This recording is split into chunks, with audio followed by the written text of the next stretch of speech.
Welcome, Miss Coco. It's been a long time. Here's to a profitable night in Austin. Cheers, queers! That Robert Fox kid came back in again today. He wants to work here for school credit. Eric!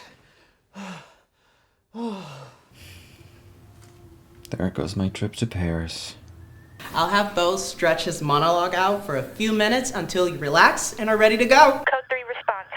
Officers are on the scene. Transport on its way.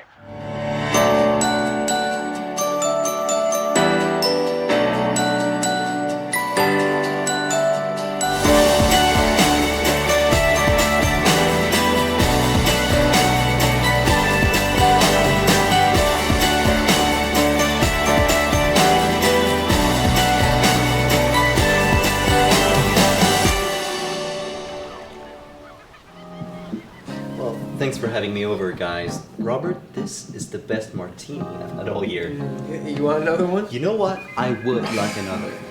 Oh, thanks. So, have things been okay between you and Eric? I mean, before all of this. Well, everything has been okay up until now, that is. Having a comatose husband isn't as much fun as the soap operas would lead you to believe. But yeah, Christmas always weighs on Eric, and he always dredges up all sorts of stuff in his past that I sense hasn't been resolved.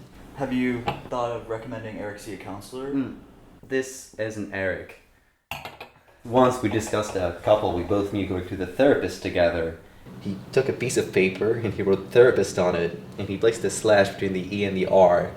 It spells the rapist. And he went on to say that tearing open old wounds rarely leads to the outcome one had hoped for, other than entertainment value to the therapist.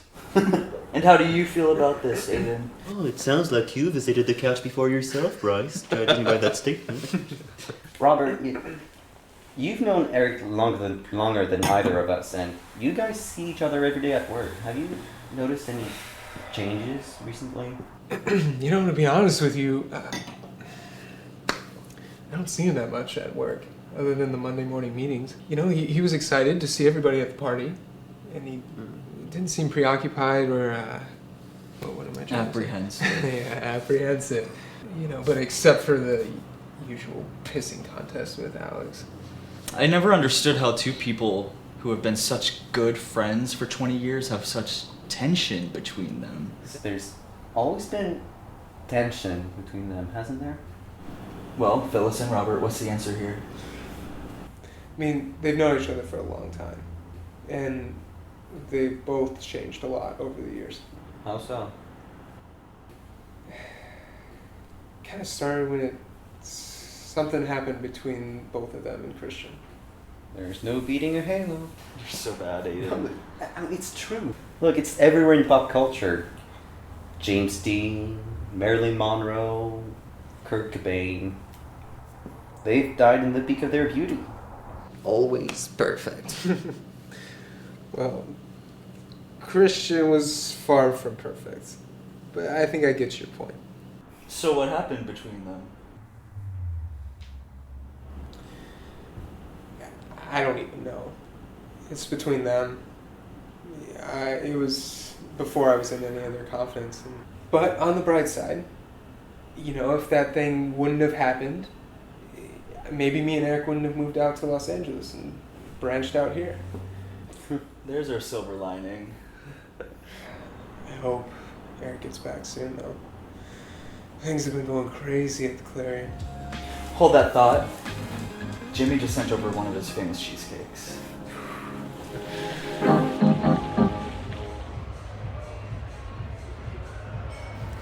And that was Miss Clarissa. She had to get on her way. She's Lighthouse's entry into the Miss Gay Texas USA pageant. And now, put your hands together for Houston's hottest headliner. She and her entourage are setting sail for San Antonio next. It's Hot Coco! Woo!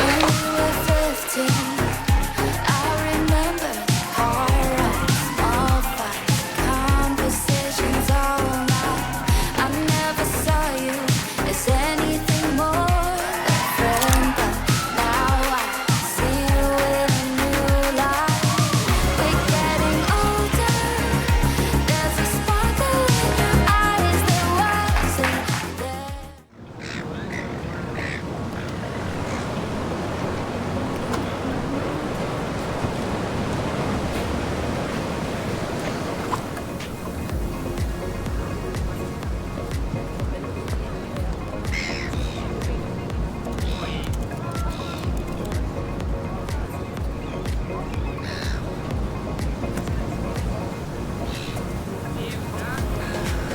11:23.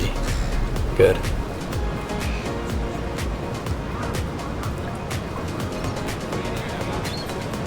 11:26. Good.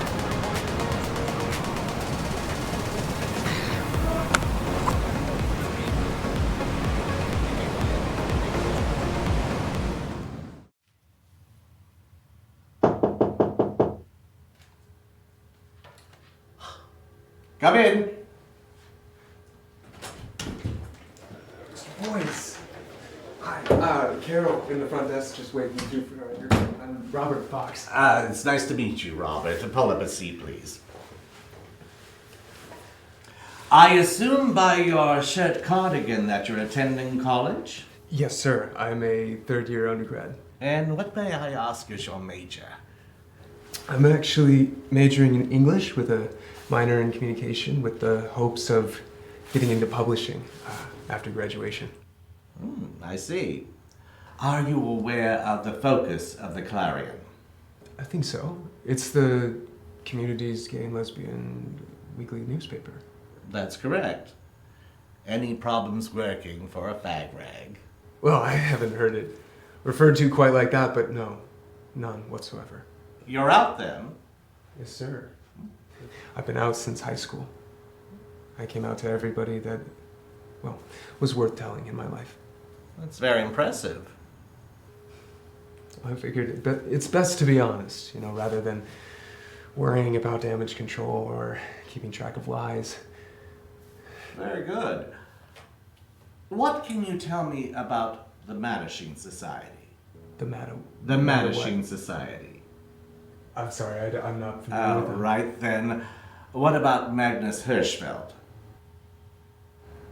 I'm sorry, I'm drawing a blank. Rock Hudson? The guy from the Doris Day movies. That's right. I love him, Rock Hudson, yeah.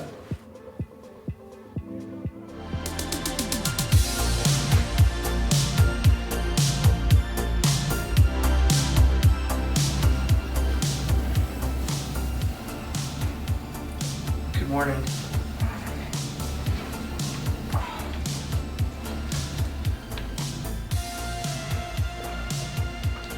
What?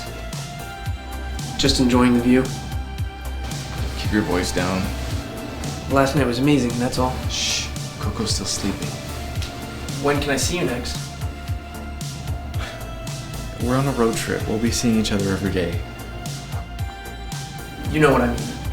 I thought we agreed to keep this casual. I know, just I gotta take my shot is all. Hey, I'm really starving. Let me get dressed and I'll go with you.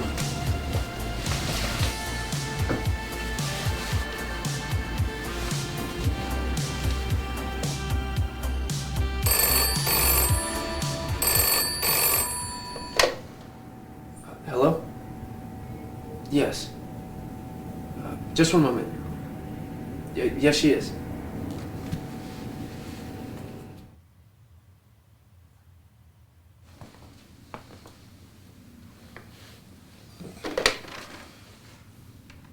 Who is it? I'm not sure, but they said it's urgent. Hello? Oh no, that's terrible. Where is she now? Well, did the police find them? Of course they didn't. Well, how is she doing now? Okay. Thank you so much. It was Clarissa from last night. As soon as our set ended, she got in the car and went to another show at College Station. Her car broke down and they found her on the side of the road. Is she gonna be alright? She's in the hospital. Another driver saw her car door open and stopped and found her laying in a ditch. She was nearly naked, beaten, and violated. She almost died, for Christ's sake. She's going into surgery in a little bit.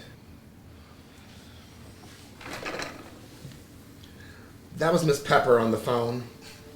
She's at the hospital in College Station. Miss Clarissa's gonna need reconstructive surgery.